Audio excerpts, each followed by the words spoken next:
Hello, and welcome to PBLB, Corporate Online Delivery Methods. The course is AEDT 2160U, Online Learning. The group consists of Paige, Cary, Alicia Edwards, Mehak, and myself, Sherisse Richards. The instructor is Chris Yu, and the date the slide was created was November 14th, 2017.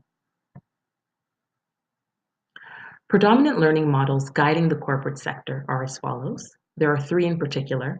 The first is blended. So this hybrid learning model that strategically utilizes, incorporates both classroom and web-based learning methodologies. Instructors can make the best use of the time in the classroom with this method.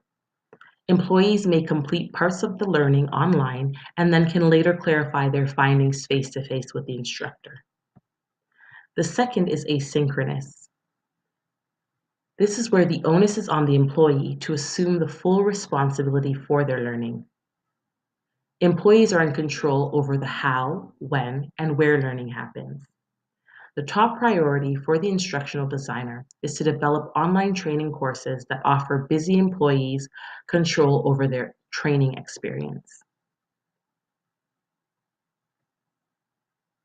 Social learning is the third predominant learning model guiding the corporate sector. Here, it's the sharing of information and knowledge among employees through interactive discussions and computer-based methods.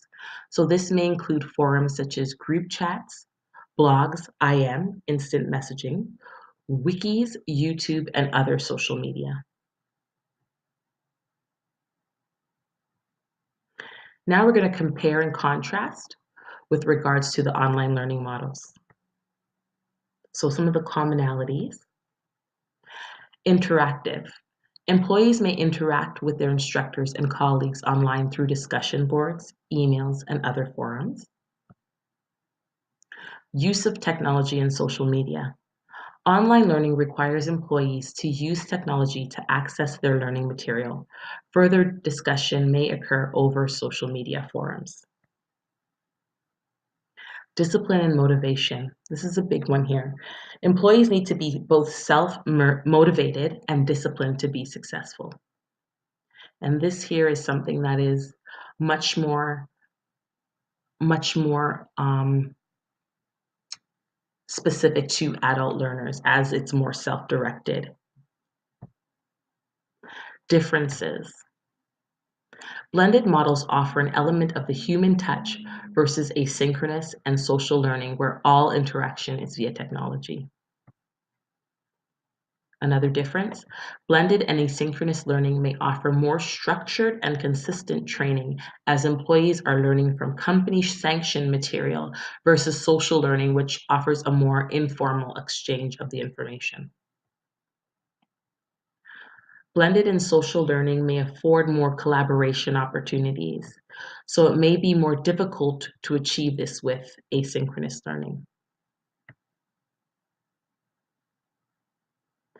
The predominant delivery method.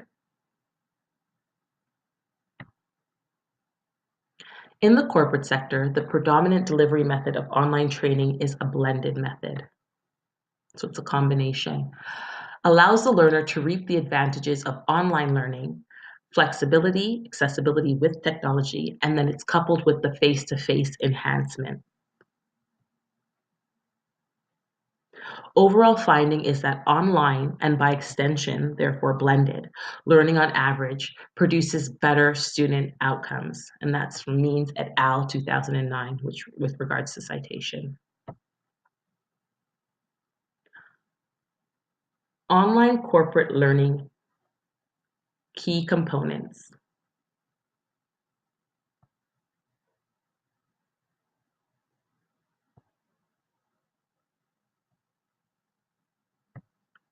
I'm just listing them here before I go into an explanation of what you're seeing here. So microlearning, online training libraries, and the corporate industry. Things need to be delivered quickly and efficiently. This is why online learning libraries can be accessed via multiple devices. These training libraries allow staff to easily overcome certain workplace challenges, rather than waiting for the next training session. Also, personalized online training paths include, you'll see this here on the left-hand side,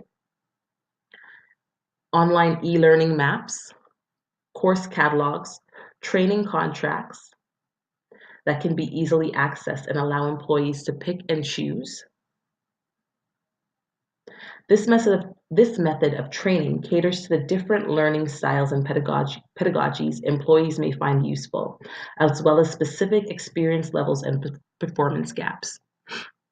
And there on the right-hand side, you can see what was discussed earlier with regard to micro-learning online training libraries. So it's quick and efficient delivery, access through multiple devices, allows to easily overcome certain workplace challenges, and much more convenient than training sessions. And then the left side was just explained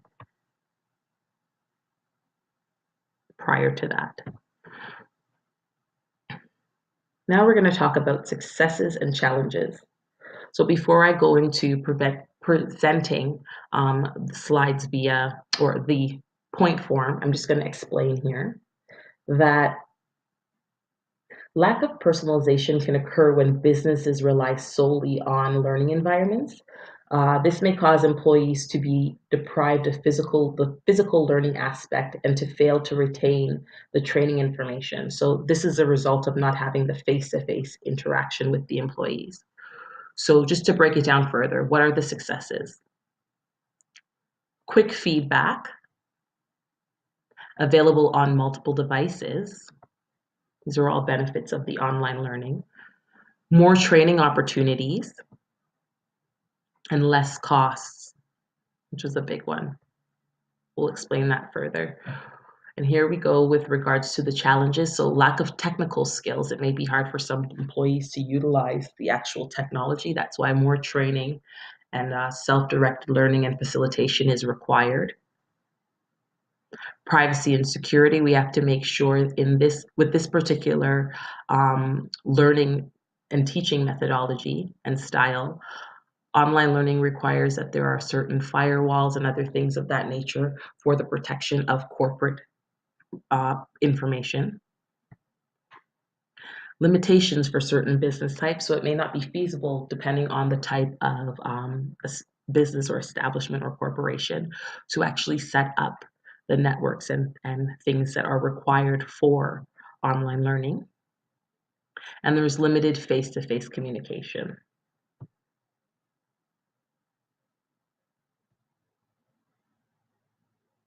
%.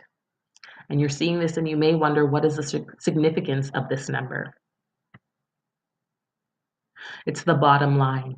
So basically, as we're speaking about cost prior, and I said we'd get into this further, our group realized that almost 40% of classroom training costs are spent on travel and accommodation. So if less time is spent in the classroom by using a blended delivery method, then that will result in reduced training costs. So the company's bottom line is strengthened when employees are on the job rather than sitting in a classroom. And that data is derived from PEPA's 2015. Now we just want to talk about the future of online corporate learning and where the focus is going, seeing as how we have examined it presently. So with regards to the future, there's going to be more social and collaborative learning. We have the online training library, also massive open online courses, and wearable gadgets. And we are seeing these if you guys go online or even read in the news, you'll see many examples of how these things are all progressing with regards to online learning in the corporate sector.